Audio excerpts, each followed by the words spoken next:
the Strait of Trump, Hormuz. Excuse me for this. I'm so sorry. Such a terrible mistake. The fake news will say, he accidentally said, no. There's no accidents with me, not too many. If there were, we'd have a major story. No, well, we had that with the Gulf of Mexico. Remember the Gulf of Mexico? And one day I said, why is it the Gulf of Mexico? We have 92% of the area around it. They have 8%, really less than 8%. But for 350 years, it was called, they were there 100 years longer than us, Mexico. They're at 350, we're at 250. And I said, often asked myself, why do we call it the Gulf of Mexico? It seems like we dominate. Well, when I checked, it was more than 92%. So I announced, I wouldn't say Mexico was thrilled, but I announced that from now on, the Gulf of Mexico is going to be called the Gulf of America. And it took about 1 hour, and it was done. Everybody, the president called me. She's really a nice person, too. I like her a lot. She called up. She had the most beautiful voice. She's a very elegant woman, has a beautiful, beautiful voice. She goes, President, tell me, this is not so. No, it's so. Oh, it's so. And then Google Maps changed it. We won the court case in about 1 hour, and Google Maps changed the name. And it's now the Gulf of America, which it should be, in all fairness. We're crushing Iran's weapons stockpiles, destroying their missiles and drone factories at levels nobody ever thought was possible, and turning their defense industrial base into nothing. Iran's navy is gone. It's all sunk at the bottom of the Gulf and elsewhere. Did you see the attack submarine that we have, one after one of their boats? It was called the Soleimani. It was the pride of their fleet. But this attack submarine goes like 60 miles an hour. I'd never saw anything. And it caught them in about 2 minutes. And that was the end of the Soleimani. Now, then they're 100% dead. They have 22 mine droppers. They call them mine droppers. And the mine droppers, 22, all 22 are gone. So I guess they can drop mines, but they're going to have to take them out by a rowboat because they don't have any boats. Their Air Force is dead, totally, completely dead. It's out of business. No planes left at all. Their anti-aircraft and communications capabilities are totally dismantled and dead. Leaders are all dead. Other than that, I think they're doing quite well. No, their leaders are dead. Their supreme leader is no longer supreme. He's dead. The son is either dead or in very bad shape because nobody's heard from him. I think he says, just keep me out of this. This is the only country where nobody wants to lead. There's nobody. Who would like to lead Iran? Please raise your hand, a big audience of distinguished. Who would like to be our leader? Dead silent. Nobody wants to lead. Now, we have an amazing military. We have the greatest intelligence apparatus that anybody's ever seen. We can tell you everything that's going on. We know everything that's going on. We're achieving each and every one of the military objectives 4 weeks ago. And we're doing it. We're not into it very long. We wouldn't have thought we would have been. We knew it was going to be easy. We call it a military operation. We don't call it a war. We call it a military. We don't call it a war. We call it a military operation. We're very disappointed, by the way, with NATO. They didn't come to our aid. I didn't try too hard, actually, because I wanted to prove a point. I didn't sell. They probably think I'm a lousy salesman. I said, would you like to help us? To President of France, Macron, nice guy. He is a nice guy. I said,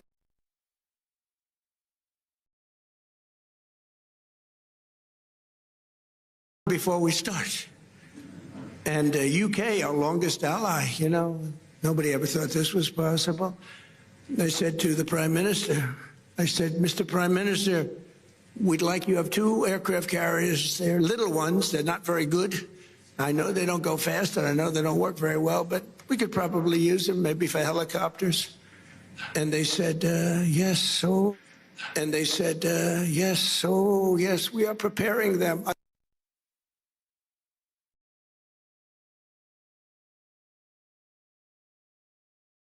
We will be there. This is NATO. And I've always said NATO's a paper tiger. And I've always said we help NATO, but they'll never help us.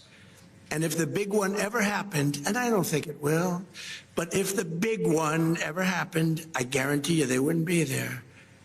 And we learned from that. And remember what I said, because they made a big mistake. They were not there. The Chancellor of Germany, these are all friends of mine, Friedrich, the Chancellor of Germany, he said, this is not our war. We have nothing to do. Well, Ukraine's not our war, but we helped them.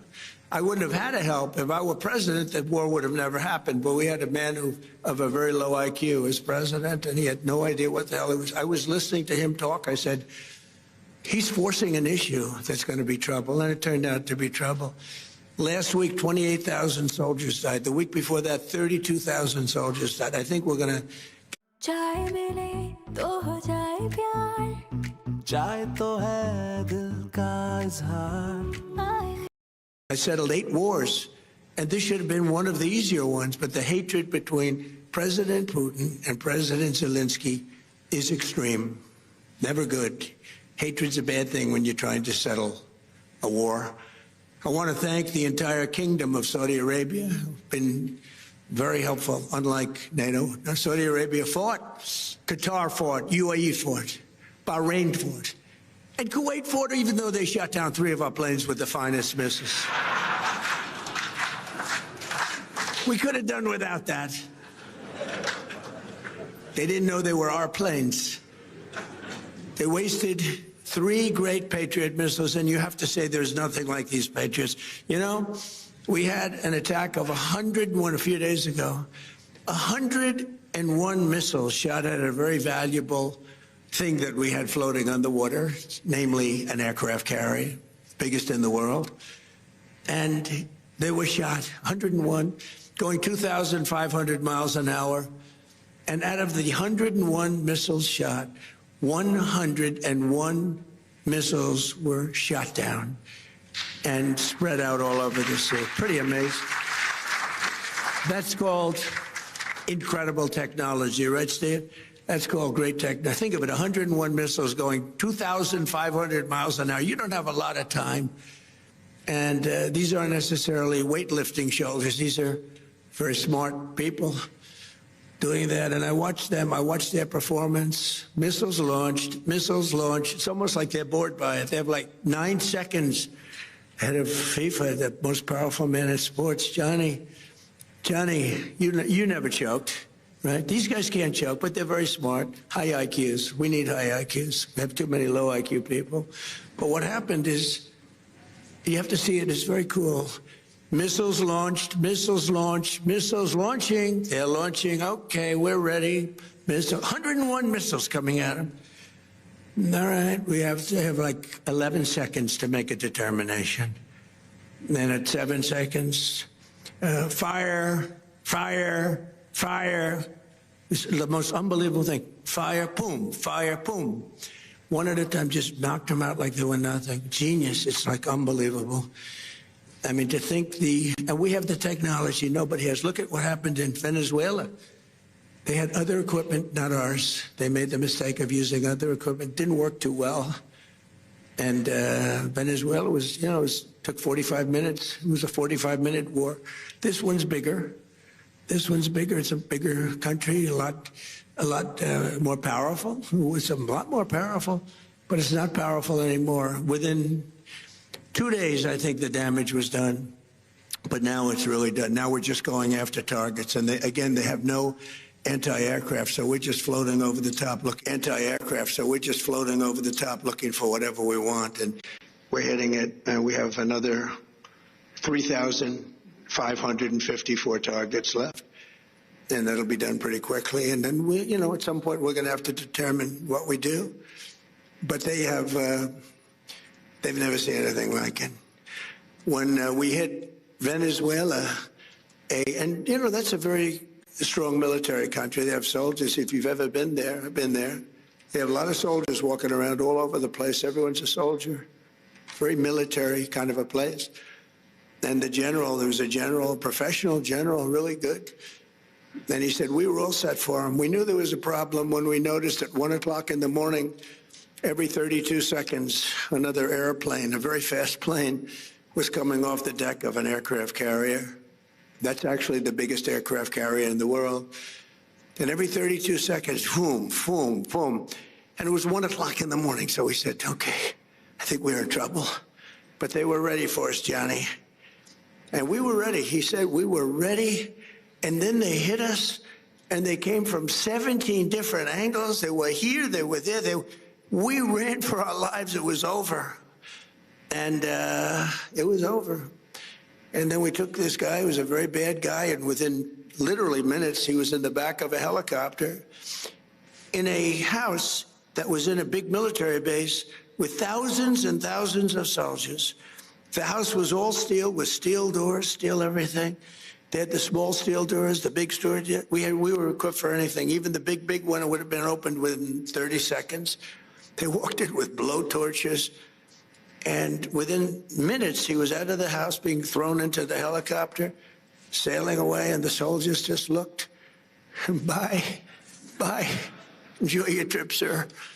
It was amazing. It was an amazing, but this is more amazing what's happening now, because we took a very strong country. I could see the Yasser, the problem you would have had. I mean, this was not a weak country. This was a strong country. They had over 10,000 missiles that they accumulated since October 2nd, if you think.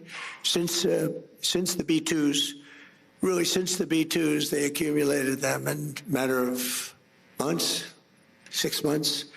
But they had well over 10,000. They had rocket launchers. You know, rocket launchers are more important than the rockets, because you take a rocket launcher out, that's the end of that. People think you can take those big rockets and throw them out your window, like when you were a child with the paper airplanes. You said, it doesn't work that way. You need those launchers, and we knocked out now 97% of the launchers. That's why you may be attacked, but you're not being attacked with very heavy numbers of missiles like at the beginning. But in particular, I want to thank my friend, the Crown Prince Mohammed, who is a fantastic man and a great friend of mine, and a friend of all of yours, I think.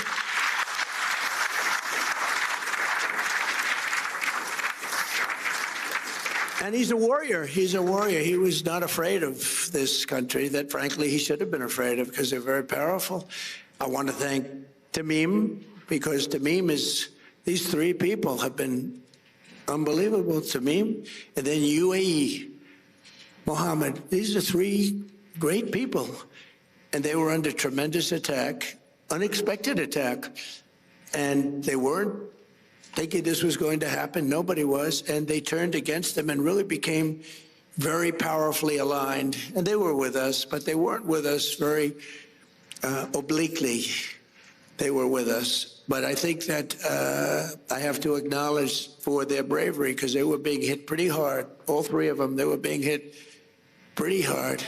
The Emir, Mohammed, you had two Mohammeds and a Tamim, and they're friends of mine. And also I have to say that Bahrain and Kuwait, they were stand up, more so than NATO, I want to tell you, more so than NATO. Now, they were a little closer to the action than NATO in all fairness, but very disappointed with NATO.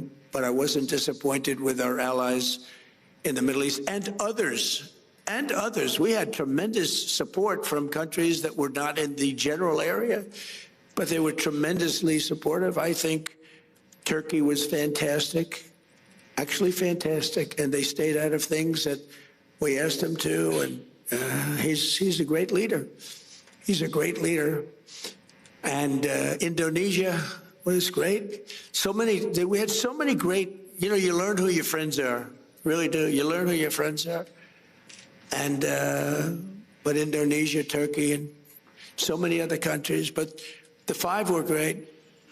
But your dear friend and my dear friend he was all man. He stood up and he wasn't scared. Maybe he was, I don't know, maybe he was, but he didn't show it. He was great, a great leader. You can be Saudi Arabia can be very proud of because he's got a lot of titles. He's the Crown Prince. He's the Prime Minister. He's the future king. He's got about 7 other titles. I said, you have more titles than any human being on earth. He's everything. And he deserves to be because he's a winner. So I just want to thank those people. So the Middle East will be transformed, and the future of that region is never, I don't think it's ever looked brighter. You couldn't have, you know, we did the Abraham Accords. I hope you're going to be getting into the Abraham Accords finally. Yeah, so will you please go back and explain? It's time now. You know, Mohammed said, oh, yes, as soon as we do this, as soon as we do that. I said, Mohammed, we did that. Oh, yes, but we have a couple of other things. It's now time. We've now taken them out, and they are out bigly. We got to get into the Abraham Accords, and we hope all of the countries are going to be in the Abraham Accords. Now, we have some very brave countries that did it, you know, years ago. They went in, and you know who they are, the four, the early four, and they did a great thing in doing it, and it was great for them also economically, but it was a great thing that they did it. But I think all the Middle Eastern countries are going to be joining now. And in some cases, I would say all the Middle Eastern countries and beyond. You have people not in the Middle East that want to be members. You'll be seeing that soon. In the meantime, the conflict in Iran also makes it absolutely vital for the radical left Democrats in Congress to immediately end their dangerous shutdown of our Department of Homeland Security. You know, they want to play games. That's all they are. These people are lunatics. They sort of remind me actually a little bit of Iran. They're deranged. They're deranged Democrats. For 42 days, they've tried to completely eliminate funding for the #1 duty of government, which is keeping America safe. And they want no ICE. They want no Border Patrol. They want no protection of any kind to be given, reopening our borders and stopping all immigration enforcement in our country. They want to have our borders be open again. We took in 25 million people. We've gotten a lot of them out. Tremendous numbers of people that should never have been here. Over 4 long years before my election, these same radical, lunatic Democrats let 25 million people pour across our borders like they were nothing, like they were non-existent. These people were totally unvetted, unchecked, including murderers, drug dealers, gang members, vicious criminals, even the criminally insane. In 2024, the American people voted in a landslide to stop the invasion of our country. And I won all 7 swing states by millions and millions of votes. We won the Electoral College by a massive number. We won the popular vote, millions and vote, just millions. This was a big election. I loved every minute of it. And for the first time, no Republicans done anything like this in decades, but for the first time we won the counties of America. That's a big one. 2,700 to 525. 2,700 to 525. 87% of the vote. We won 87% of the counties. In other words, it was a mandate like our country has not seen in many decades. It was a mandate for an ideology, which is an ideology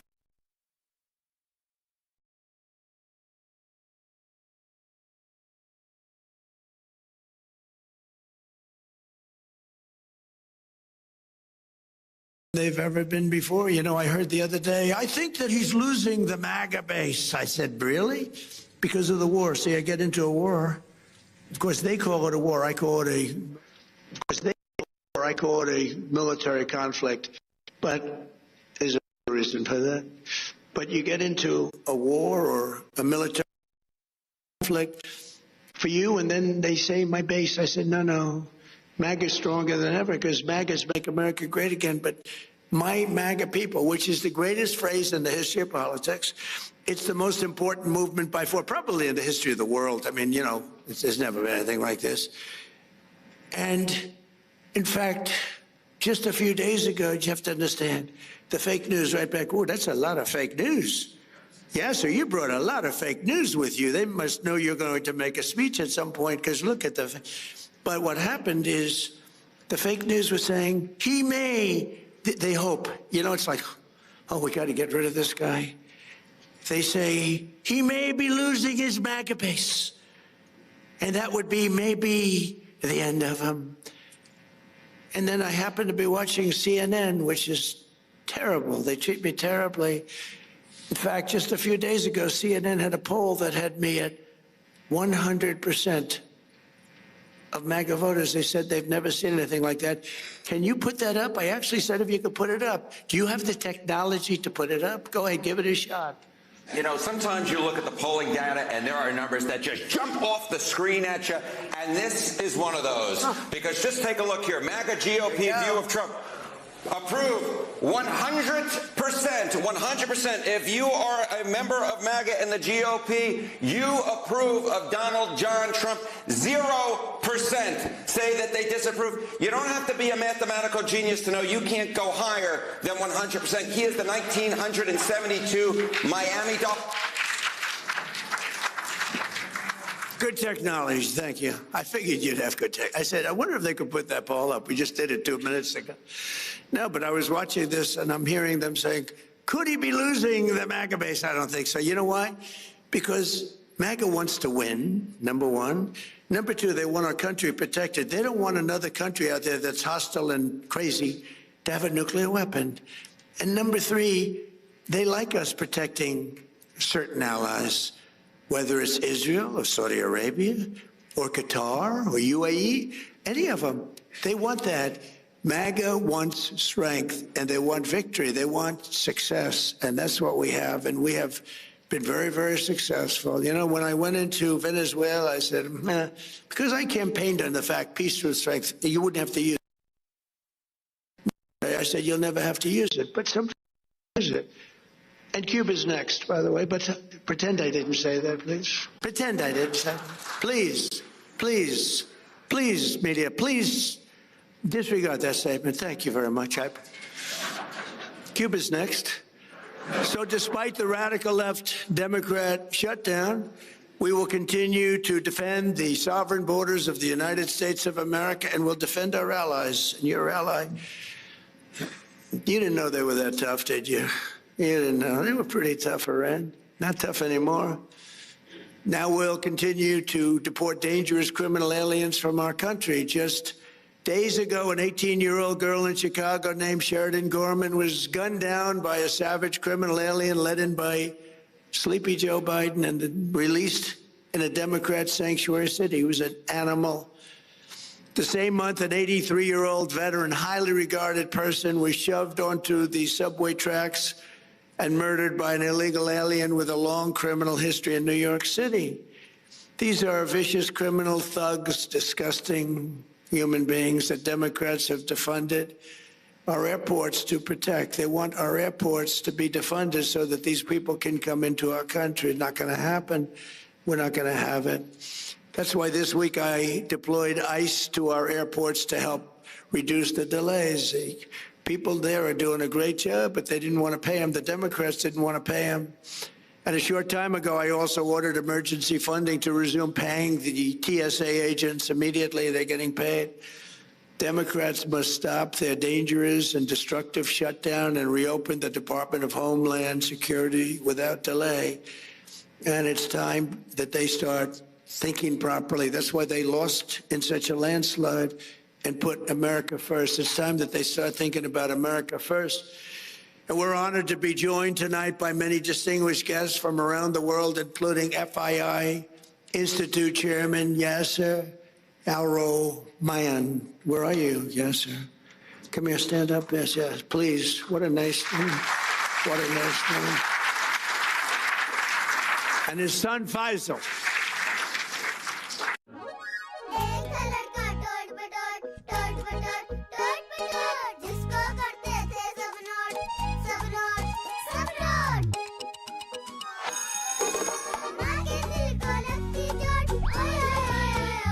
पीछे न रह जाए मेरा बटोट। कैसे रहेगा कोई भी पीछे जब नेस्ले बुनियाद आयरन प्लस का साशे मौजूद है 3 गुना ज्यादा मौसर आयरन प्लस की खूबियों के साथ, ताकि हमारे बच्चे पीछे न रहें। अब साशे सिर्फ 50 रुपए में। From Nestle.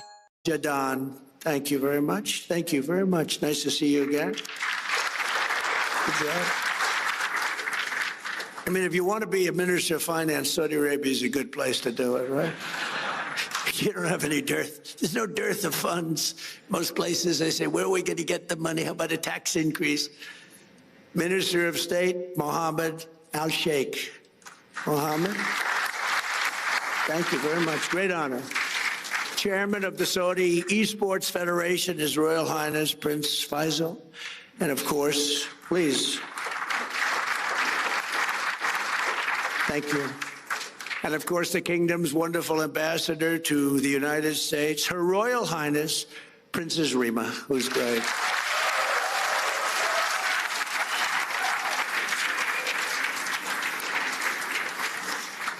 She's also, I want to thank the president of Sierra Leone, Julius Madabio. Madabio, I love that name. Thank you. Great honor to have you. And chairman of the FII Institute Executive Committee, Richard Attias. Thank you, Richard. As well as special envoy, I call him Henry Kissinger, who doesn't leak, because Henry is a big leaker. Richard Nixon would beat him. Henry, somebody's leaking on us.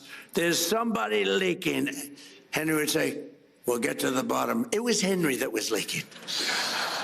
That wasn't good. So we have Henry Kissinger, better than Henry Kissinger, and he doesn't leak. Special envoy Steve Witkoff. Thank you, Steve. Doing a great job. And he and Jared Kushner, they're like a team, and boy, I tell you, they're a good team. High IQ. That's a high IQ team. You want to find your high IQ people. Director of the Office of Science and Technology Policy, Michael Kratsios, a Greek individual. Where's Michael? He was at the Greek event. Hi, Michael. He was at the Greek event yesterday, so I know he's Greek.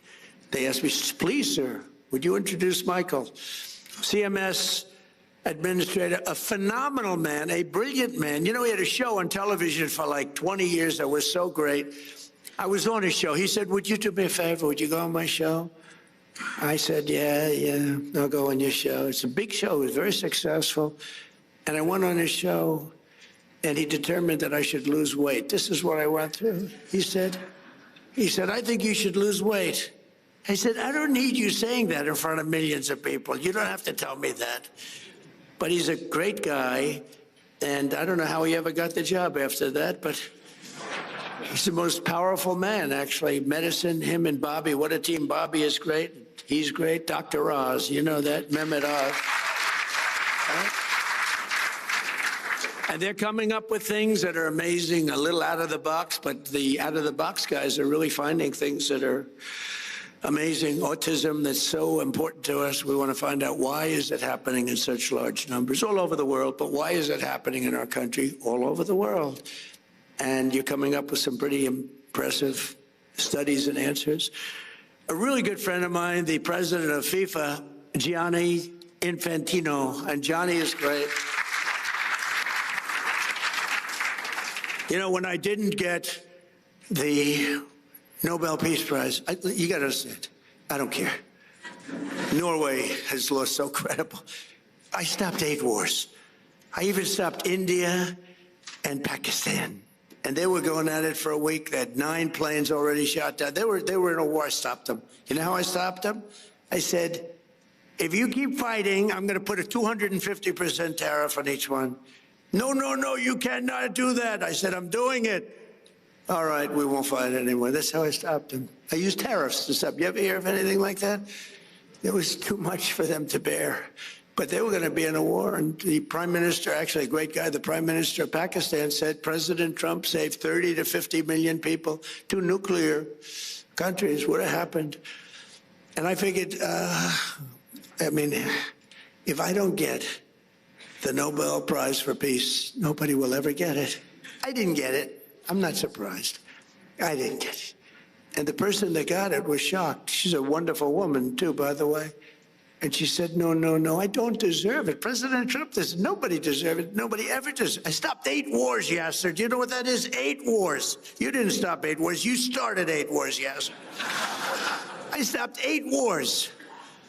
But it was a little early because, in all fairness, it was for the year before, right? It was for 24. But still, you thought they would have made an exception. But they didn't do that.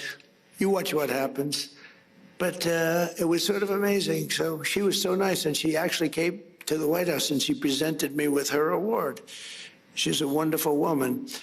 But stopping wars is, I think, is it's the best. I think I do it the best. I stop wars that nobody thought. President Putin called me. He said, I can't believe you stopped this one and this one, which are impossible. Azerbaijan, it was an impossible war to stop. We stopped it. But we also have a man who's probably good at stopping wars. I know he's good at being a tough guy. He is a tough guy. He's been very tough on crime, and he's done a great job. Miami Mayor Francis Suarez is here someplace. Francis, hi. How are you? And we have our great son. He's got the best genes, I think, of any human being I've ever known. He's my son, Don Trump. Don, he's a great guy. And his fiancée, Bettina. Good, Bettina, good. No, my son's got the greatest genes in history. I'm a big believer in genes, by the way, I will tell you. My daughter, Tiffany, and her husband, Michael. My beautiful daughter, great, and they have a new child, the most beautiful guy we've seen, right? Blows us all away, right? He's great. Thank you for being here. And countless other business leaders. We have so many friends of mine here, so many business leaders, but we can't go on because we have a couple of moments more to discuss the world and the economy. Over the past 14 months, the Trump administration has achieved perhaps the most dramatic one-year turnaround of any nation in all of history. A short time ago, a man that we just discussed, the king, the future king of Saudi Arabia, and I also love the king of Saudi Arabia, what a man he is. When I was there, we bonded. He would grab me to get up. He was a little frail at the time, and this was a long time ago, and he's still doing well. And he'd grab my arm to get up when I was sitting next to him. And they said that's the only time he's ever grabbed anybody. He would grab me all the time. And I said, I think he likes me. And he did like me, and he still likes me, and he's a great man, and say hello to him. He's a great guy with a great son. But a short time ago, we were together, and he looked at me, and he said, you know, it's amazing. 1 year ago, you were a dead country. Now you're the hottest country anywhere in the world. He didn't think this was going to happen. He didn't think he'd be kissing my ass. He really didn't. He thought he'd be just another American president that was a loser, where the country was going downhill. But now he has to be nice to me. You tell him he better be nice to me. He's got to be. But it was really something. He said, though, he said, you know, it's amazing, President, because he's a very smart, but a regular kind of a guy. He said, you know, it's amazing, President. A year ago, in that case, it was a year and a half. It was 6 months ago. But a year ago, you were a dead country. Now you're literally the hottest country anywhere in the world. And that was before we beat the hell out of Iran. You know, now I think he's got to say even better. I think we have to up it. But he's fantastic. And everything we do, we're working to make America the #1 place on earth to do business. We passed the largest tax cuts in American history, including no tax on tips, no tax on overtime, no tax on Social Security for our great seniors. We provided 100% expensing and bonus depreciation so that anyone who wants to build a factory can deduct the entire cost of equipment and the entire factory in the first year. That used to take 38 years to do. You'd take it little drips. Now it's done. And you know, a lot of people remember that my first 4 years was the most successful time we've ever had financially in the history of our country. We had an unbelievable success, but this is much better. And by the way, when this war ends, it's going to be like a rocket ship. I thought we were going to go down more, and I thought oil prices were going to go up higher than they are now. It's not finished yet. I'm not saying it's sort of finished, but it's not finished. It's got to be finished. And I thought that we would see a bigger drop in stock. It hasn't been that bad. You know, it's sort of crazy. I hit 50,000 on the Dow. People said that wouldn't be possible within 4 years. I did it in 1 year. And then we hit 7,000 on the S&P. People said that's even harder than hitting 50,000 on the Dow. And I did that in less than 1 year. Toward the end of the year, both of them, we broke every record, every stock record we broke. And you're big beneficiaries because so many of you invest in the United States, and keep doing it because it's going to be a rocket ship. You watch. But then I said, all right, do I have to do this? We have a country that's sick and demented, and they have a nuclear weapon, or they want to have one. They were very close to getting. Remember, they were 2 weeks away. They were 2 weeks away. If we didn't hit that, I call it the nuclear dust. I use the term nuclear dust. If we didn't knock the hell out of them, they would have had a nuclear weapon within 2 to 4 weeks, and they would have used it on you and on Israel and on everyone else. And I said, we really do have to stop and go on a little different journey for a little while and take them out and then go back to life. And that's what we did. And we did it violently. We did it powerfully. We did it with the respect of the world. And we helped a lot of allies. And we learned about other allies. We learned that other allies weren't there. We didn't need them, but they weren't there if we did need them. And that's going to be very costly for them. The stock market has set 53 all-time record highs since the election, adding $9 trillion in value to America's savings and retirement accounts and 401ks. Everybody's benefiting by this. And more Americans are working today than at any time in the history of our country. At any time. To me, that's the number one stat. More Americans are working today, by far, than at any time in the history of our country. And in 14 months, we've lifted 3.3 million Americans off of food stamps. That's a record. And Biden and his allies wrecked our country. They wreaked havoc on our economy, and they gave us the worst inflation in American history. Under Trump, during the last 3 months of 2025, we got core inflation down to 1.6%. And right now, the average tax refund for filers, because of the great big beautiful bill, has been close to $5,000. It's a lot of money for a family. And this, you know, when I'm talking to Saudi Arabia and I'm talking about $5,000, they look at me, 5,000? That's like a penny, right, David? That's like a penny. Saudi Arabia is not into $5,000, but it's Saudi Arabia. I just want to ask, are the Saudis impressed by the fact that a family has saved $5,000? I know they're looking like, what the hell is $5,000? Their shoes cost them more than $5,000. But that's the way it goes. We're talking about, remember, we're talking about the real world. In his entire term, Joe Biden, I have 2 terms for him, Crooked Joe and Sleepy Joe. It's always been pretty, you know, I do sometimes a poll, which is a more accurate term, sleepy or crooked, pretty much even. I like sleepy. In his entire term, Sleepy Joe Biden got less than $1 trillion of new investment in the United States, a lot less.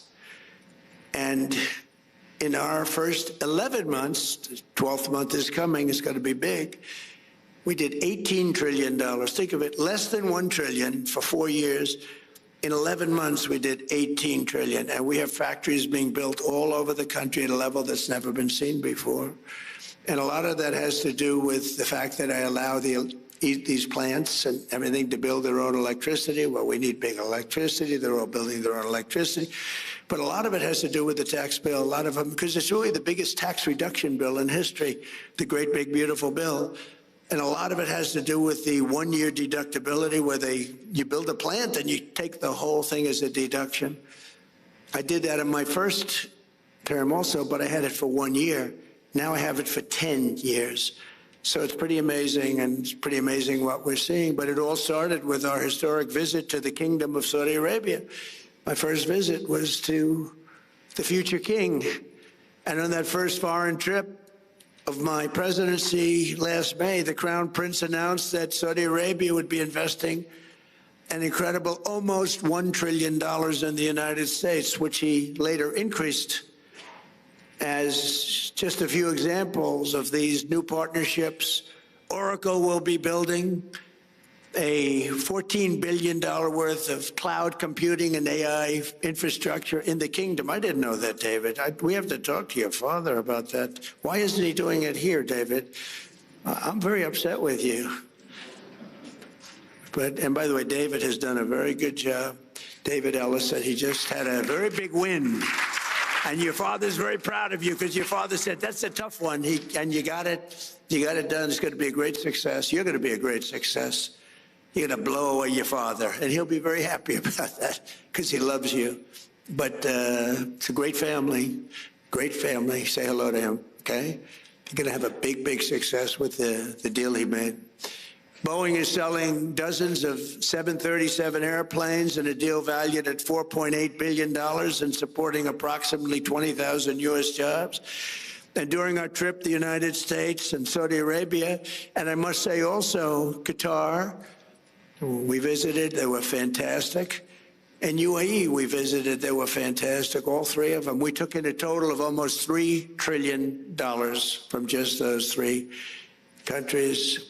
But Saudi Arabia signed the largest defense sales agreement in American history, nearly $142 billion of the finest military equipment anywhere in the world. We make the best military equipment in the world by far.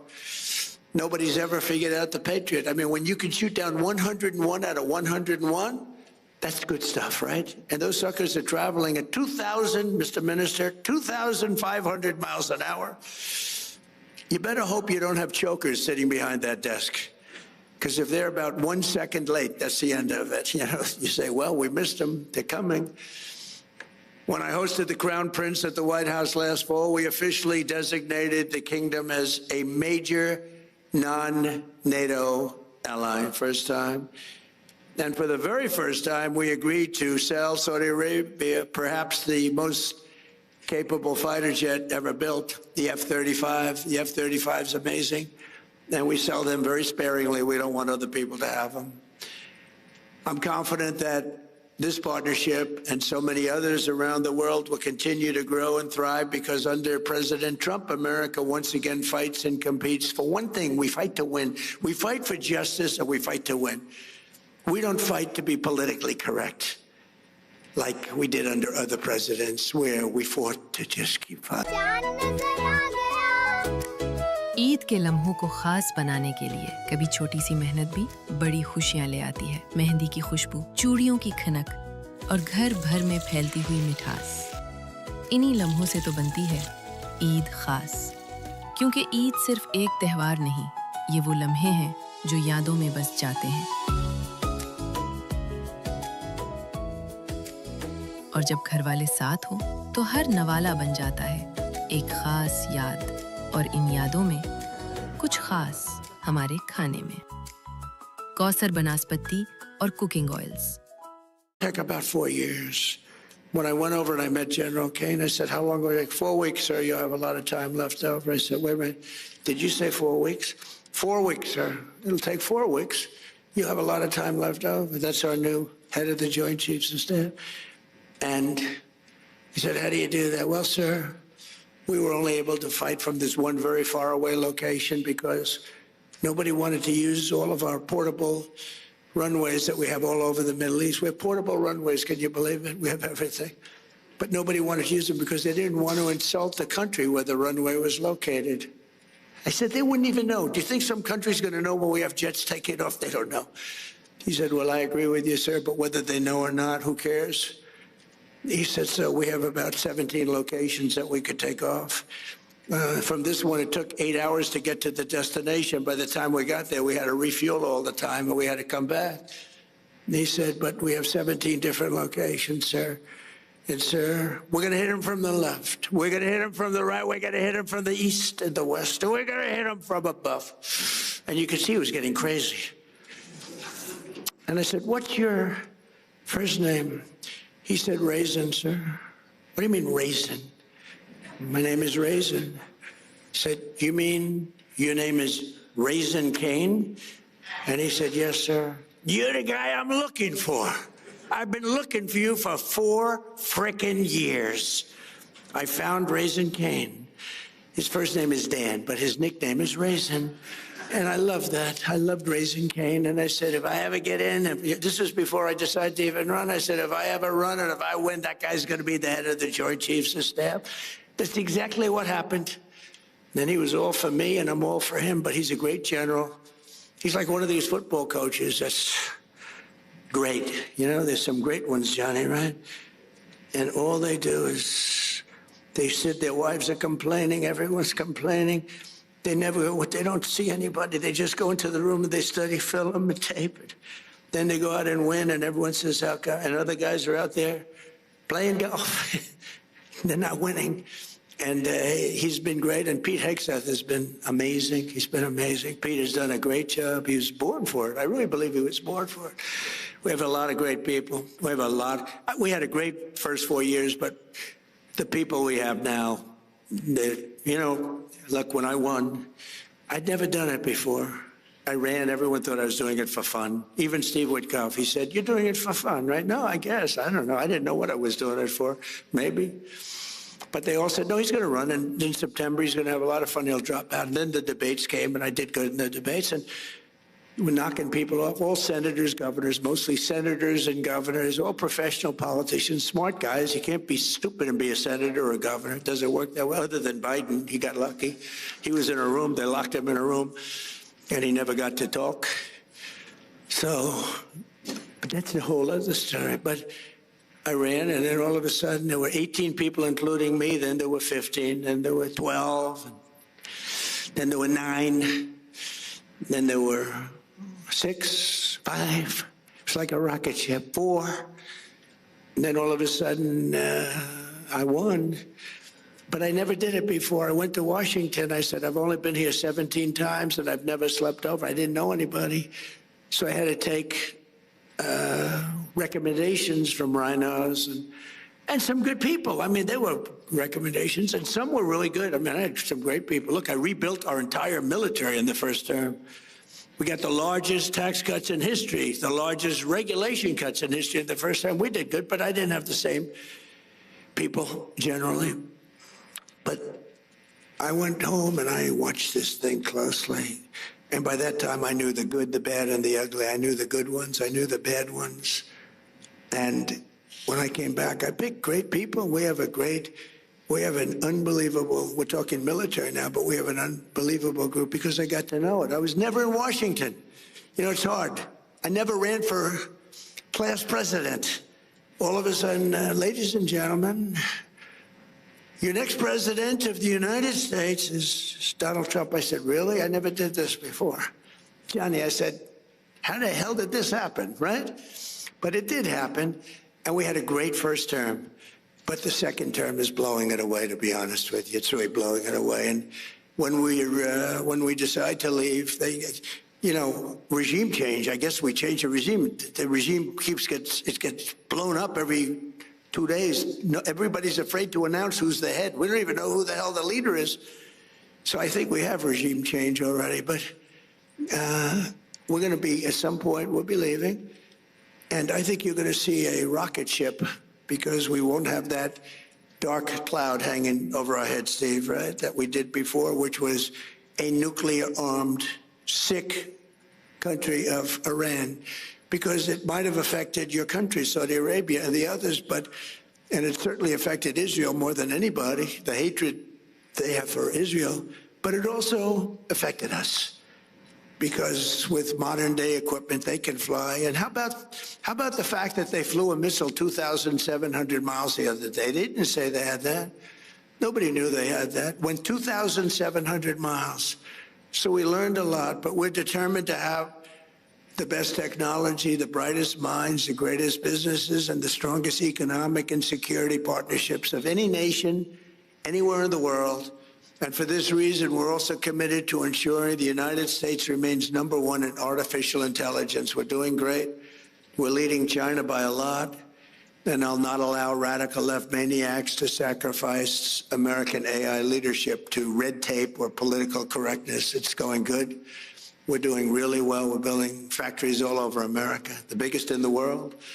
And in America, we don't fear the future. We invent the future. We're really inventing the future. We have the most brilliant minds, and we invite all nations to join us in building the most powerful AI ecosystem on the planet. We're building more automobile plants than any time in the last 50 years for a lot of reasons. I think #1, maybe the election, but #2, and a close #2 is tariffs.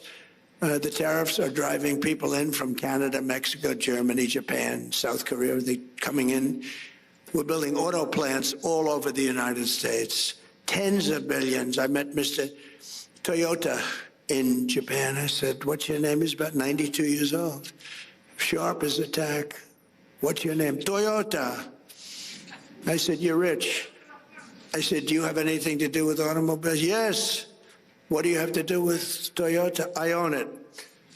And I said, well, do you want to make an investment? Yes, we're going to spend $10 billion, spending $10 billion right now on building 5 plants.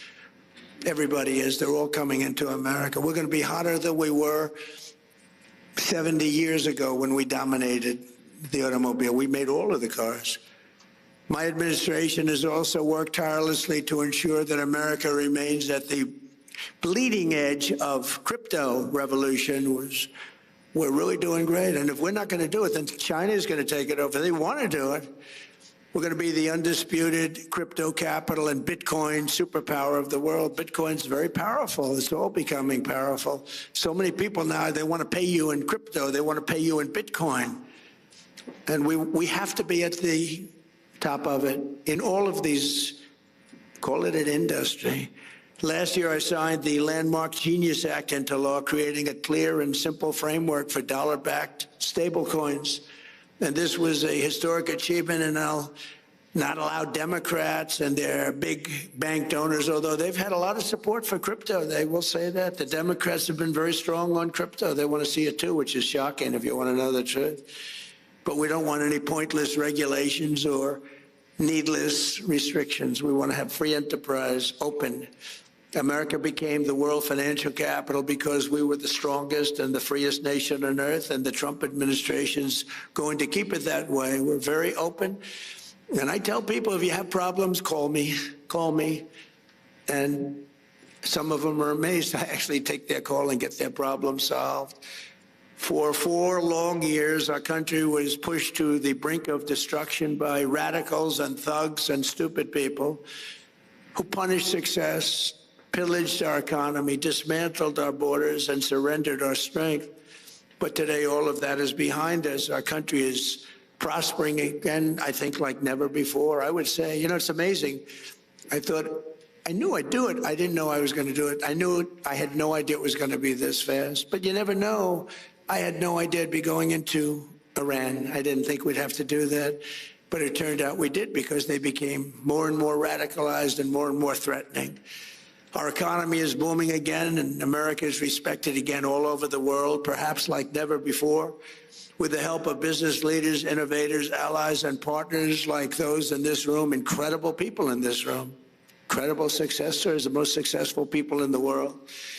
We'll seize every opportunity, overcome every challenge, defeat every threat, and America and our allies will thrive and prosper and win like no nations have ever won before. You're going to win like you've never had before. So I want to just thank everybody very much, and I am asked to take a few questions. And unlike other politicians, they would like the questions screened. I don't ask for screening of the questions. You can ask me anything you want. You can talk sex. You can do whatever the hell you want. I'm here for you. Whatever question you want, you can ask. So do you want to do that? Do we have some people handling this? Here he comes. Look at this man. Very powerful man coming up, ladies and gentlemen. We'll take some questions. Good. Thank you. Thank you very much, Mr. President. Thank you so much. And thank you for accepting to take 5 questions. We don't want to take too much of your time. So let's talk about business. In one sentence, where should the world invest in America right now? Say it, what? Where should the world invest in America right now? Well, look, the one that they're going crazy about is AI. Now, sometimes you'll say, let's go the opposite, because I've seen it. You know, everyone goes, but AI is going crazy. AI, so my family, we made Don, the whole family. Erica's doing a good job. All of us, Ivanka, we liked real estate. When you can make money in real estate, it's a great business, but I see some of these guys come into my office, they're wearing a T-shirt and they're 24 years old. Dad, he's got a net worth of $24 billion. I said, you gotta be kidding. Off a little contraption. So, but the money seems to be, right now, AI. And also, if you're in school, like you're going to the Wharton School or the Stern School or any of these great schools, I mean, the numbers that they're paying to go into that business is incredible, where you see people getting a $10 million bonus to sign, like baseball players or football players. We're giving you a $10 million. I mean, I hate to say because it sounds ridiculous, but there have been some $100 million bonuses paid to sign. So I think probably if you're going to say one thing, AI, and just hope that it works, right? You better hope. So, Mr. President, what is the one leadership trait the world is missing right now? What is missing in leadership? Well, it's winning. You got to win. You know, I've watched a lot of people, leaders, great leaders. And, you know, the one thing about sports is you break it down into, you know, a 2-hour period, something nice. You don't have to wait a lifetime to find out is somebody a winner or a loser. You got a lot of losers, mostly losers, fortunately. It's a good thing to have a lot of losers. I always like to hang around with losers, actually, because it makes me feel better. I hate guys that are very, very successful and you have to listen to their success stories. I like people that like to listen to my success. But I find, and I found this, and I'm only kidding, I want to say that, sort of. But I find that people that win, it's much easier to lead when you're successful and you win. You know, Vince Lombardi was a very tough person, a very tough football coach. He was sort of a violent guy, actually. I knew him. But he won, and he got away with things because he won. You know, I used to say, if you win, winning helps you to become a better leader. People follow you if you win. And not everybody can win. Some people win, and some people don't win. But when you win, it's a lot easier to lead. Talking about winning, Mr. President, the world is entering in a new economic era. Who do you think are the winners and who do you think will be the losers? Are you talking about as nations?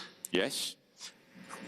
Well, or sectors? The United States right now is the hottest country anywhere in the world, by far. And we've done it very quickly because we have a good system. Now, it's somewhat radicalized because the Democrats are really holding us back, and you better hope they don't get in because they'll destroy a lot of what we've built.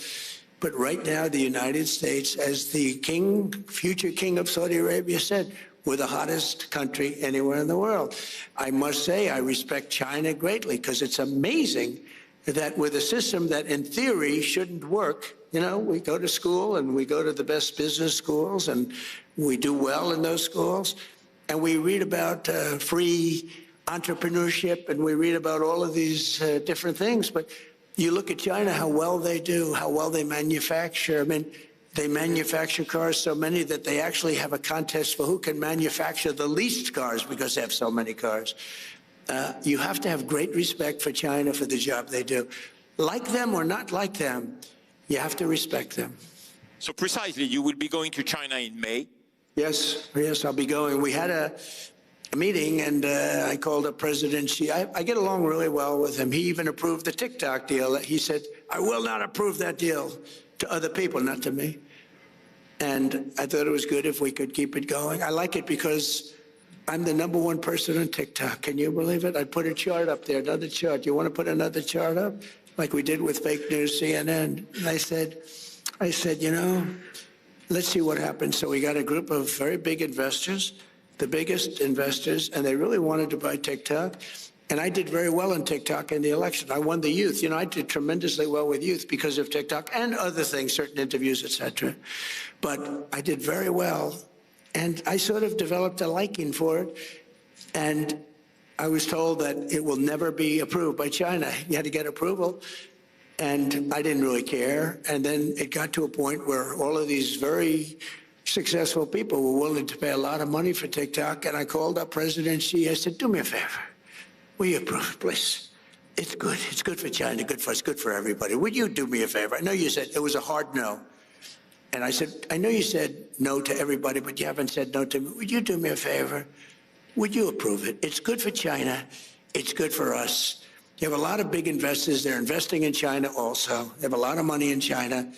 I would appreciate it. He said, okay, I'll do it. Nice. It was very nice. And they bought TikTok, and it's going to do good. And it was done with the consent of China.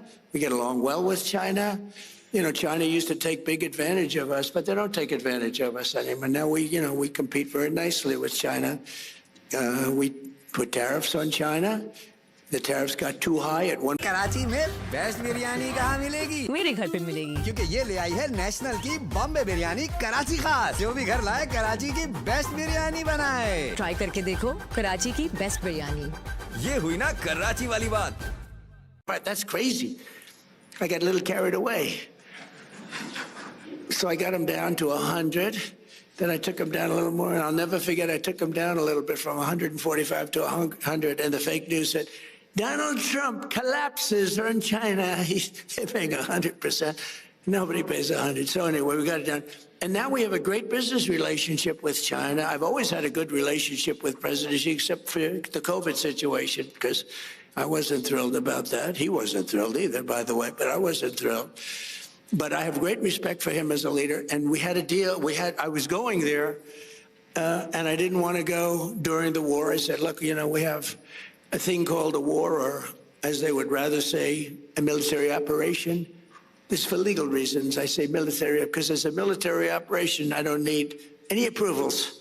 As a war, you're supposed to get approval from Congress, something like that. So I call it a military operation. But we have that going along, and I'd like to delay it. So we delayed it a few weeks. I'll be going very shortly. Mr. President, we have few leaders here, business leaders from Africa. And of course, we have His Excellency, the President of Sierra Leone. What is your vision about Africa today? Well, I tell you, it's got tremendous potential. Now, I've been hearing about this for a very long time, and I have a lot of friends that have bet the ranch on Africa. They're very smart.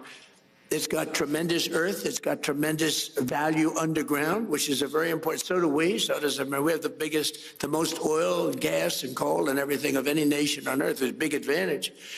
But Africa has tremendous value in its land. And if they can unify and get together, I think it's got tremendous potential. I have a lot of very smart friends that they're putting everything into Africa.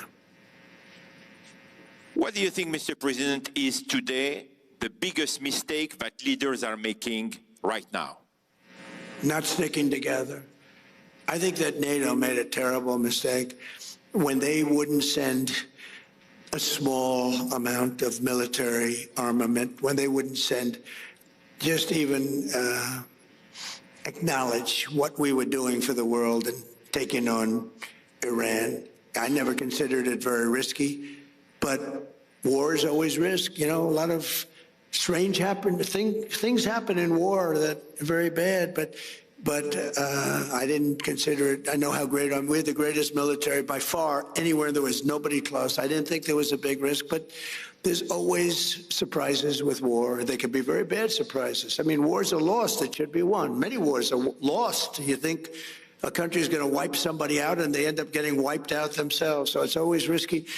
But I think a tremendous mistake was when NATO just wasn't there. They just weren't there. It's going to make a lot of money for the United States because we spend hundreds of billions of dollars a year on NATO, hundreds of protecting them. And we would have always been there for them. But now, based on their actions, I guess we don't have to be, do we? Mr. President. That sounds like a breaking story, yes, sir. Is that breaking news? I think we just have breaking news. But that's the fact. I've been saying that. Why would we be there for them if they're not there for us? They weren't there for us. If you had one bet on the future, what would it be? That the United States will, with good leadership, remain the dominant country anywhere in the world. But you still need leadership. I mean, look at the last 4 years were so bad with the bad leader. You need leadership. And, you know, in theory, you need to have that. You need the open, fair elections. You need a free press. We have a terrible press. We have a very corrupt media. Think of it. I got 96% negative stories, and I won in a landslide. And you know what that means? That means that the media has no credibility. You can't get mostly bad stories, fake stories. They were fake. The polls are fake. That's why I appreciate that one poll that I saw up there, 100%. She's never seen 100%. Nobody has. But you have to have a free and open media. And when a media can give you 96 to 97% bad stories, they write stories about it. Trump received 97% bad stories, and I won in a landslide. And that means very simply that the media has no credibility, because that can't happen. Now, I also have a voice more than most people. I can come up and talk about it and convince people without necessarily reading the New York Times, which is fake. I mean, if you read the New York Times, you would think we're doing badly against Iran.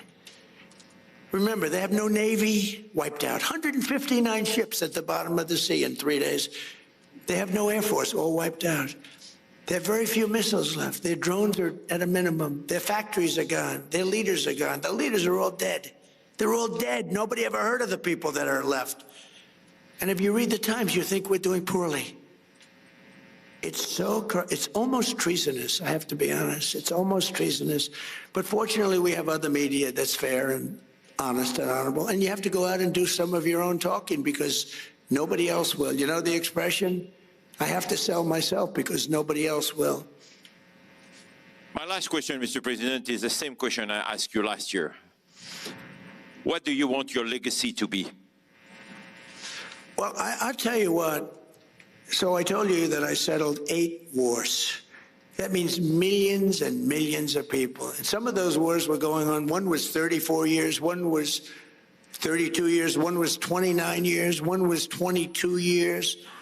They were long-term wars and a lot of people being killed every year. So I've saved millions and millions of people. And I mean, I know it doesn't sound right for me to say this, but I'd love my legacy to be made as a great peacemaker, because I really believe I'm a peacemaker. It doesn't seem it right now, but I think I'm a peacemaker. Okay? Ladies and gentlemen, Mr. President of the United States of America, Donald J. Trump. Thank you very much.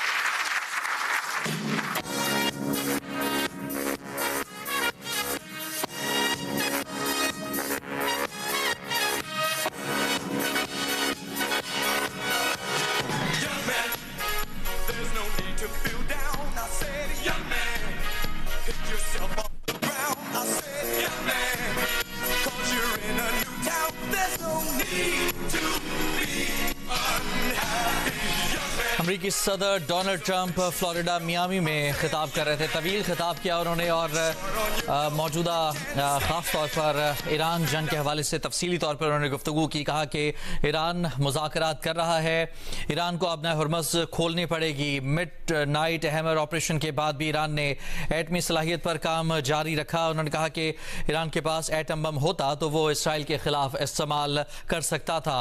अगर atom bomb होता तो मशरिक़ वस्ता में इस्तेमाल कर चुका होता।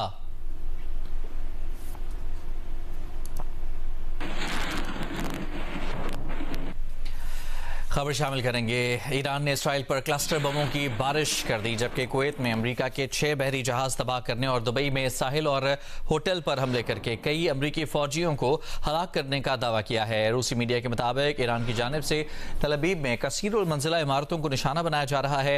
Missile Israeli फ़िज़ा में दाखिल होते ही सायरन बज उठे, लोग शेल्टर्स में पनाह लेने पर मजबूर हो गए। ईरानी मीडिया के मुताबिक फ़ौज ने कुवैत की अल-शुएख बंदरगाह पर अमेरिका के 6 टेक्निकल जहाज़ों को निशाना बनाया। 3 लड़ाका जहाज समंदर में गर्क हो गए, जबकि दीगर 3 में आग लगी हुई है। पासदाराने इनकलाब के मुताबिक वादा सादिक चहारम नामी ऑपरेशन के तहत दुश्मन पर हमले की 84वीं लहर में दुबई के साहिल और एक होटल में अमरीकी एहलकारों को खुदकुश ड्रोन से निशाना बनाया गया। ईरानी हुकाम के मुताबिक दोनों हमलों में कई अमरीकी फौजी मारे गए। सऊदी अरब में अल खुर्ज एयरबेस को भी निशाना बनाने का दावा किया गया है, जिसमें रिफ्यूलिंग और एयर सपोर्ट फ्लीट को हदफ बनाया गया है।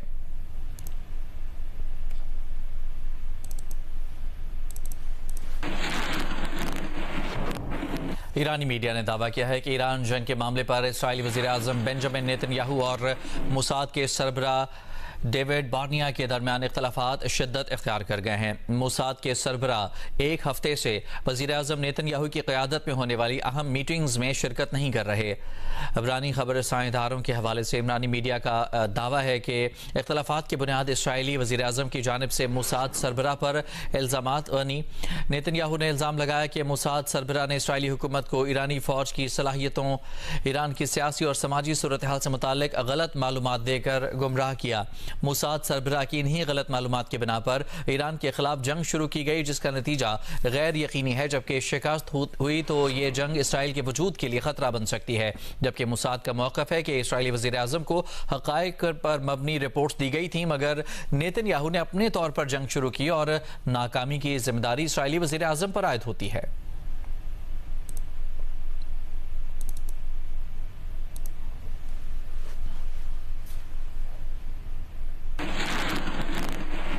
सऊदी अरब के प्रिंस सुल्तान एयरबेस पर ईरान का जुमे के रोज़ मिसाइल हमला। अमरीकी अखबार के मुताबिक हमले में मुतअद्दिद अमरीकी फौजी जख्मी हुए। अमरीका के कई रिफ्यूलिंग तैयारों को नुकसान पहुंचा। उधर सऊदी वज़ारत दिफा का कहना है कि रियाद की जानिब फायर किए गए बैलिस्टिक मिसाइल को तबाह कर दिया।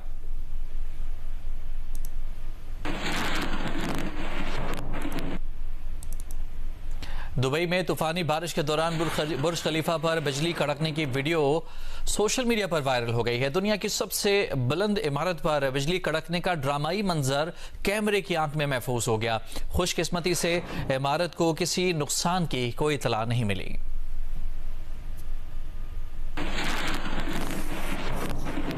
अभी लेंगे एक ब्रेक। यूनिक केस क्या है आपके पास? क्या आप भी रह गए होंगे, सजा दूं, प्यार कर लूं, क्या करूं? सर वो AI से तस्वीरें बनाते हैं मेरी। आप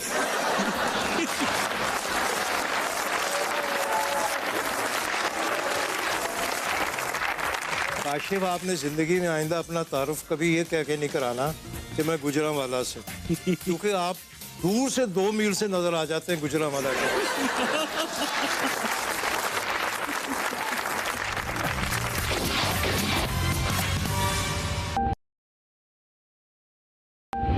कभी बातें बढ़ती हैं मगर मंजिल नहीं मिलती, कभी वादे होते हैं मगर यकीन नहीं मिलता। जहां अंदाज खास हो वहां इंतखाब भी बदलना पड़ता है। अगर आप भी चाहते हैं एक ऐसा रिश्ता जो दिल से जुड़ा हो और उम्र भर साथ निभाने वाला हो, तो इंतखाब कीजिए दिल का रिश्ता VIP, जहां ना अंदाजे होते हैं ना वक्ती फैसले, और होते हैं सिर्फ बावकार, संजीदा और तस्दीक शुदा रिश्ते। तुमने बहुत कुछ बर्दाश्त किया है, कितना आगे तक आ गई हो। मैं मानती हूँ कि तुम थक गई हो, लेकिन तुम हार गई हो ये मैं नहीं मानती। तुझे क्यों इतनी तकलीफ हो रही है FIR से? तू तो FIR की ऐसे मुखालफत कर रही है जैसे तेरे किसी लगते सकते ने गोली चलाई हो।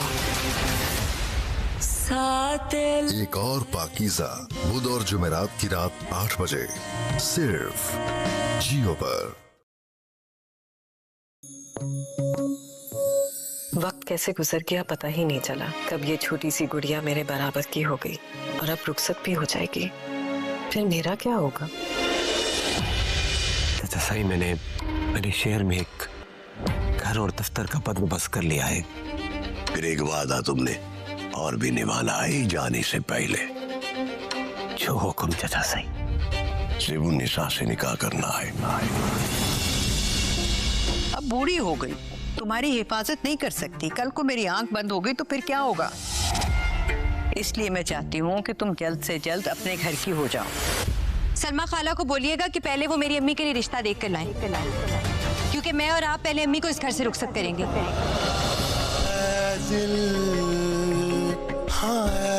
देखिए रंग दे रोजाना रात 9 बजे सिर्फ GEO पर। गाजी यूसुफ जहां जमीन लेता है वहीं उसका हुक्म चलता है, लेकिन तुम्हारी इस फजूल कमिटमेंट की वजह से मुझे 2 टके के लोगों के सामने घुटने टेकने पड़ गए। बाबा, आपने हमेशा हर रिश्ते को बस एक ट्रांजैक्शन ही समझा है। आज भी हिसाब किताब ही कर रहा है। any help? अगर चाहिए भी होगी तो आपसे नहीं लूंगी। हाँ छोड़ो। एक मिनट, तुम मुझे समझती क्या हो? गुंडा।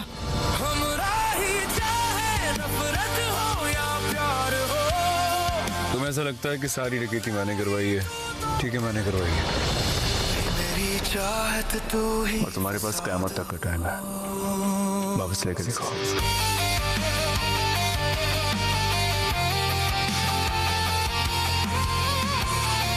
देखिए हमराही, जुम्मे और हफ्ते की रात 8 बजे सिर्फ जियो पर। मैं अराइवल हॉल से बाहर आते ही सिर्फ और सिर्फ अपनी नरमीन को देखना चाहता हूँ, बस। तुम इस घर से चली जाओगी तो घर कितना सूना हो जाएगा ना। मैं बहुत मिस करूंगी। अगर लगन सच्ची हो ना तो मुझे खुद ब खुद आ जाती है। पूरा मानना है इसका। हुमायूं भाई, आप नरमीन को पसंद करते हैं ना? साहब, हम लोग मुसलसल निहाल से राब्ते की कोशिशों में हैं, लेकिन उसका फोन बंद है। वो फयाज में मैं एयरपोर्ट गई थी, निहाल की फ्लाइट थी ना, आ गया वो घर। नरमीन, उसको बहुत कॉलें की हैं, वो कॉल भी नहीं उठा रहा है, उसे राब्ता नहीं हो पा रहा है। न माने कि हर पल दिल तेरे लिए धड़कता है, मिल गया जो। देखिए खुश नसीबी रोजाना रात 7 बजे सिर्फ जियो पर।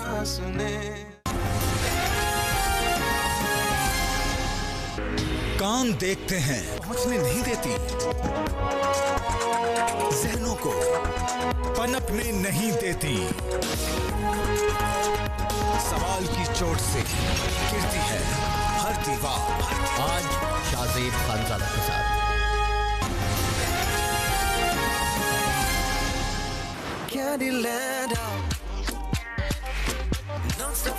करते जाओ।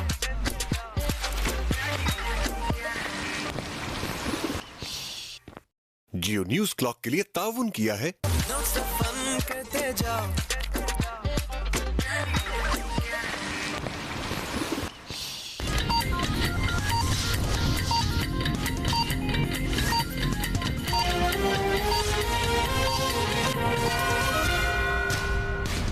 जियो हेडलाइन न्यूज के लिए ताउन किया है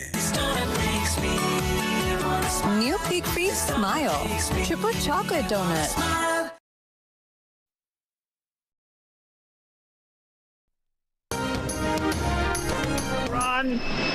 They are being decimated. They are talking. We are talking now. They want to make a deal. Very simply, our military is the greatest in the world by far. Iran is being decimated. Thank you. अमरीकी सदर Donald Trump ने कहा है कि Iran deal चाहता है, हम मुज़ाकरात कर रहे हैं और इसका कोई नतीजा भी निकलेगा। ईरान को अपना हुर्मज़ खोलनी पड़ेगी। ईरान अब कभी बहरी जंगी जहाज नहीं बना सकेगा।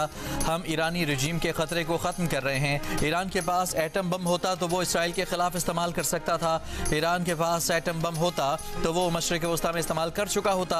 अगली बारी क्यूबा की है। मियामी में खिताब में ट्रंप ने कहा कि उन्हें स्ट्रेट ऑफ ट्रंप को खोलना पड़ेगा। मेरा मतलब हुर्मज़ है। माफ कीजिए, मुझे वाकई अफसोस है। फेक न्यूज़ कहेगा कि मैंने हादसाती तौर पर ऐसा कह दिया। मीडिया पर अब इस पर तबसरे होंगे।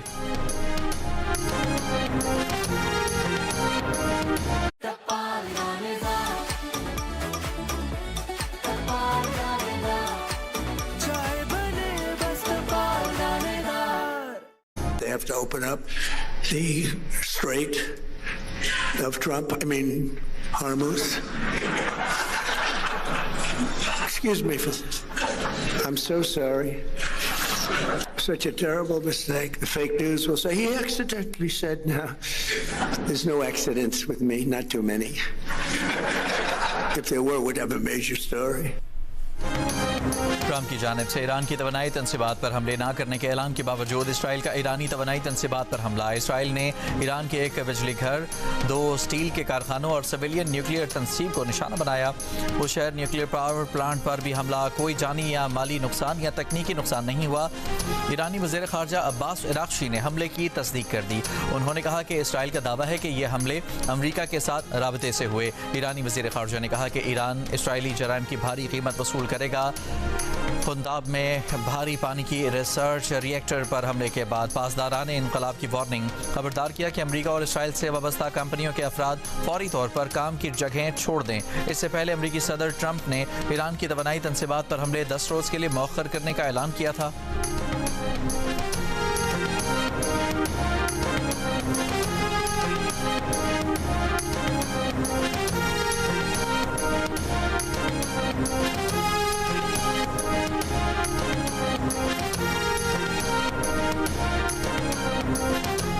ईरान अमेरिका जंग का मामला, पाकिस्तान की सिफारती कोशिशें जारी। सिफारती ज़राए के मुताबिक सऊदी अरब, तुर्की और मिस्र के वज़ीर ख़ारजा का दौरा पाकिस्तान का इम्कान है। तुर्क वज़ीर ख़ारजा हाकान फिदान ने कहा है कि इब्तदाई तौर पर हम ये मीटिंग तुर्की में करने के ख्वाहां थे। हमारे पाकिस्तानी भाई को मुल्क में ही रुकना था, इसलिए मीटिंग पाकिस्तान में रखी गई। हमारी मीटिंग इस हफ्ते के आखिर में पाकिस्तान में हो सकती है। अगर अमेरिका ईरान के साथ मुज़ाकरात को मुमकिन बनाता है या किसी मुआहदे पर पहुँचता है तो इसे इसराइल पर असर और रसूख डालने के लिए भी तैयार रहना होगा। अमरीकी नुमाइंदा खुसूसी विटकॉफ ने कहा कि ईरान के साथ मीटिंग इसी हफ्ते होगी। 15 नुकाती तजावीज़ पर ईरान से जवाब मुतवक्के है।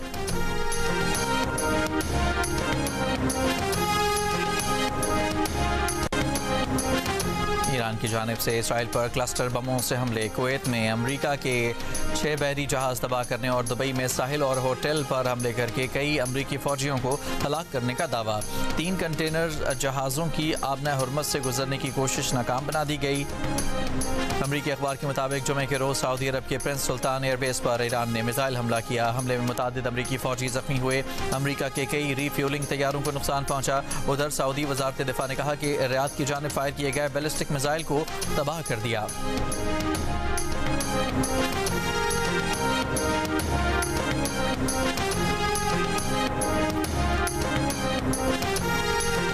जुमे को अमाराती फ़िज़ाई दिफा ने 6 मिसाइल और 9 ड्रोन्स मार गिराए। अमाराती वजारत दिफा के मुताबिक अब तक 378 बैलिस्टिक मिसाइल, 1835 ड्रोन्स मार गिराए गए। हुकूमत का तेल की बढ़ती हुई कीमतों का बोझ खुद बर्दाश्त करने का फैसला। वज़ीर आज़म शहबाज शरीफ ने कौम से खिताब करते हुए कहा कि उन्हें पेट्रोल पर फ़ी लीटर 95 रुपये और डीजल पर फ़ी लीटर 203 रुपये इजाफे की तजवीज़ दी गई है, जिसे उन्होंने मुस्तरद कर दिया है। ये बोझ वफाकी हुकूमत ने खुद उठाने का फैसला किया है। इसका हजम 56 अरब रुपये बनता है। मुतवातर 3 हफ्ते के अंदर 125 अरब रुपये का तारीखी बोझ हुकूमत ने अपने कंधों पर उठाया है। आलमी मंडी में कीमतें देखी जाएँ तो पेट्रोल 544 रुपये फ़ी लीटर होना चाहिए था, मगर आप 322 रुपये में हासिल कर रहे हैं। डीजल की कीमत आज 790 रुपये फ़ी लीटर होनी चाहिए थी, हुकूमत आपको 335 रुपये में दे रही है। दुनिया भर के ममालिक में पेट्रोल की कीमतें दुगनी हो चुकी हैं। वज़ीर आज़म ने कहा कि किफ़ायत शारी अब इख्तियारी नहीं, सबकी मुश्तरका जिम्मेदारी बन गई है। हुकूमत जो जामे मनसूबा बना रही है इसमें भरपूर ताउन करें। इसका ऐलान अगले चंद दिनों में किया जाएगा।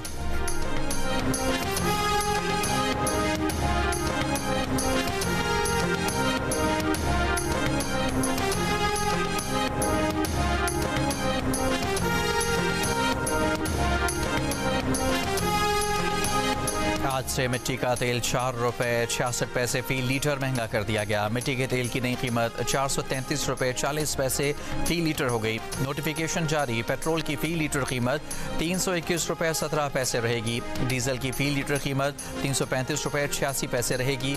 हुकूमत पेट्रोल पर ऑयल मार्केटिंग कंपनियों को 95 रुपये 59 पैसे फ़ी लीटर और डीजल पर 203 रुपये 88 पैसे फ़ी लीटर PDC की मद में अदा करेगी। खाम तेल की कीमत में 5% तक इजाफा। ब्रेंट खाम तेल $113 फ़ी बैरल से तजावुज़ कर गया। WTI खाम तेल $100 फ़ी बैरल की सतह पर मौजूद।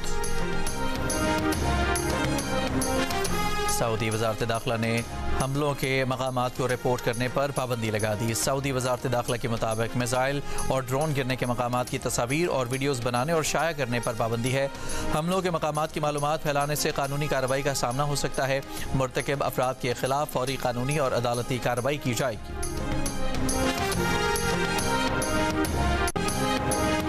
इसराइली और अमरीकी बमबारी में ईरान के मशहूर ज़माना फिल्मी हिदायतकार अब्बास कियारोस्तमी का घर भी निशाना बन गया। अब्बास कियारोस्तमी ईरान के मशहूर तरीन हिदायतकार थे, जिन्हें उनकी फिल्म टेस्ट ऑफ चेरी पर फ्रांस का बड़ा फिल्मी एजाज़ पामदूर भी मिला था। अब्बास कियारोस्तमी सन 2016 में इंतकाल कर गए थे। इसराइली और अमरीकी बमबारी से इस्फहान के मशहूर चहलस्तून महल और गुलिस्तान महल को भी शदीद नुकसान पहुंचा। ईरान के मुताबिक इस बमबारी में इसके 80 सकाफती मकामात को नुकसान पहुंच चुका है।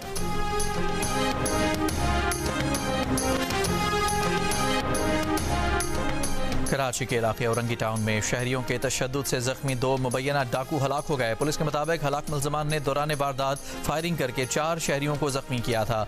मौके पर मौजूद दीगर शहरियों ने दोनों मुल्ज़मान को पकड़कर शदीद तशद्दुद का निशाना बनाया था। ट्रांसशिपमेंट को फ़रोग देने के हुकूमती इक़दामात से कार्गो हैंडलिंग में बेहतरी। ट्रांसशिपमेंट के फ़रोग के लिए हुकूमत ने बंदरगाहों की मजमूई गुंजाइश में इजाफा कर दिया। ज़राए के मुताबिक कराची पोर्ट ट्रस्ट को 20,000 और पोर्ट कासिम अथॉरिटी को 12,500 TEUs के साथ फाल कर दिया गया। गवादर पोर्ट अथॉरिटी को 5,000 TEUs की सलाहियत के साथ फाल बनाया गया है। कराची पोर्ट पर 8,000 कंटेनर्स वसूल हुए। ट्रांसशिपमेंट कवायद में तरमीम। ऑफ डॉक टर्मिनल्स पर कार्गो जखीरा करने की इजाज़त। गुंजाइश 60,000 कंटेनर्स कर दी गई। स्कैनिंग चार्जेस में 50% कमी। टर्मिनल ऑपरेटर्स ने भी फौरी तौर पर 25% कमी कर दी। ट्रांसशिपमेंट कार्गो लाने वाले जहाज़ों के लिए बंदरगाह की फीस 60% तक कम कर दी गई। हुकूमत ने समंदर से फ़िज़ा ट्रांसशिपमेंट की इजाज़त भी दे दी।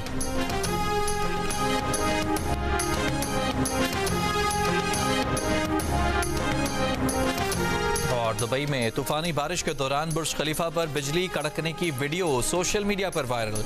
दुनिया की सबसे बुलंद इमारत पर बिजली कड़कने का मंजर कैमरे की आंख में महफूज हो गया। किसी नुकसान की इतला नहीं मिली।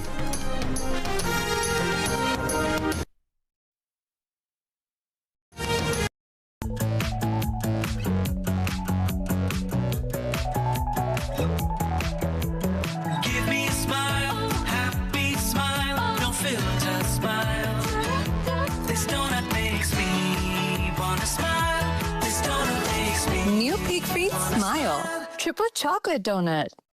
हेडलाइंस आपने जानी। खबर देंगे आपको अमेरिका के वजीर खारजा मार्को रूबियो ने G7 ममालिक को बताया है कि ईरान के खिलाफ जंग मजीद 2 से 4 हफ्तों तक जारी रह सकती है। रूबियो ने यह भी कहा है कि अमेरिका मुंतज़िर है कि मुज़ाकरात में ईरान की नुमाइंदगी कौन करेगा। मगरबी मीडिया के मुताबिक यह पहला मौका है कि अमेरिका के किसी सीनियर अहलकार ने इस बात का एतराफ़ किया है कि जंग फौरी तौर पर ख़त्म होने का इम्कान नहीं है। अमेरिका ने ईरान जंग 28 फरवरी को शुरू की थी और सदर ट्रंप का दावा था कि यह जंग 4 से 6 हफ्तों में ख़त्म हो जाएगी।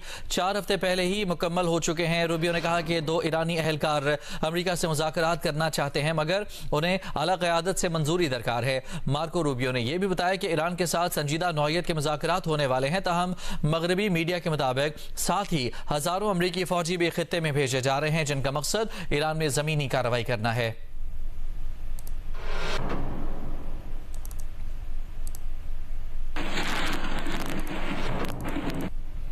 अमरीकी सदर डोनाल्ड ट्रंप ने कहा है कि ईरान डील चाहता है। हम मुज़ाकरात कर रहे हैं और इसका कोई नतीजा निकलेगा। ईरान को आबनाए हुर्मज़ खोलनी पड़ेगी। ईरान अब कभी बहरी जहाज़ नहीं बना सकेगा। उन्होंने कहा कि हम ईरानी रिजीम के ख़तरे को ख़त्म कर रहे हैं। ईरान के पास एटम बम होता तो वो इसराइल के ख़िलाफ़ इस्तेमाल कर सकता था। ईरान के पास एटम बम होता तो वो मशरिक़ वस्ता में इस्तेमाल कर चुका होता। अगली बारी क्यूबा की है। मियामी में खिताब में ट्रंप ने कहा कि उन्हें स्ट्रेट ऑफ ट्रंप को खोलना पड़ेगा। मेरा मतलब हुर्मज़ है। माफ़ कीजिए, मुझे वाकई अफसोस है। फेक न्यूज़ कहेगा कि मैंने हादसाती तौर पर ऐसा कह दिया। मीडिया पर अब इस पर तबसरे होंगे।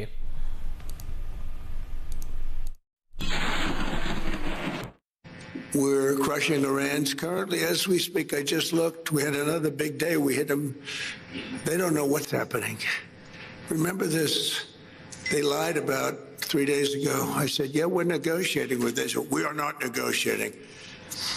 They're being hit so hard. Anybody would be negotiating. They are negotiating. They're begging to make a deal. They're begging to make a deal. Turned out I was right. They were negotiating, which they admitted 2 days later. And in order to make up for their misstatement, they said, we're going to send you 8 ships of oil And the following day I saw on, this is 2 days ago, I saw on one of the networks, very strange, there were 8 ships of oil coming out of Iran. And then they actually said, we're going to add an extra 2. And they added an extra 2, so we had 10 ships. And then people realized we were actually negotiating. We're negotiating now, and it'd be great if we could do something, but they have to open it up. They have to open up the Strait of Trump, Hormuz. Excuse me for this. I'm so sorry. Such a terrible mistake. The fake news will say, he accidentally said, no. There's no accidents with me, not too many. If there were, we'd have a major story. We have been very, very successful. You know, when I went into Venezuela, I said, because I campaigned on the fact peace through strength, you wouldn't have to use. I built this great military. I said, you'll never have to use it. But sometimes you have to use it. And Cuba's next, by the way, but pretend I didn't say that, please. Pretend I didn't say that. Please, please, please, media, please disregard that statement. Thank you very much. अब आप देख सकेंगे programme हंसना मना है।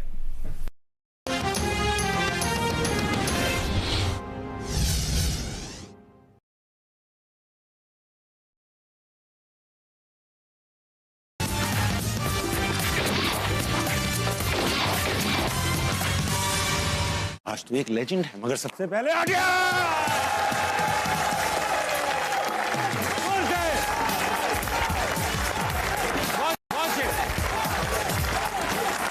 बस हो गया। अस्सलाम वालेकुम, वेलकम टू हंसना मना है। उम्मीद करता हूं आप सब खैरियत से होंगे। आज की जो हमारी गेस्ट हैं भाई, एक ऐसी अदाकारा जिन्होंने 80s, 90s, 2000, 2020s में ऐसी अदाकारी की कि साबित कर दिया कि आप अपनी मिसाल आप हैं। चाहे सिटकॉम्स हो, दर्द भरे कैरेक्टर्स हों या दर्द पहुंचाने वाले कैरेक्टर्स हों, ऐसी अदाकारी करती हैं कि ऐसा लगने लगता है कैरेक्टर आप ही हैं। आने वाली एक ऐसी अदाकारा जो हैं टैलेंटेड शदीद। Put your hands together for Saba Hamid. Madam, अस्सलाम वालेकुम, वेलकम टू हंसना मना है। अस्सलाम वालेकुम एवरीबॉडी। मैडम वेलकम टू हंसना मना है। क्योंकि ये आपका पहला ट्रिप है इस शो पे, तो आपको बताता चलूं, शो की रिवायत है, जो गेस्ट आता है पहले एक शेर सुनाता है, फिर बैठता है, वरना हम बैठने नहीं देते। तो क्या मुझे सुनाना है? जी, तो जाहिर बात है, इस पूरी चीज का यही मकसद था। आज की पकाइए रहमे तेरा की ख्याल है, वाह। मैं की दसा चौधरी जी मेरी की मजाल है, वाह। ये ठीक है, ये मुनासिब है। मुनासिब। तशरीफ रखिए मैडम। मैडम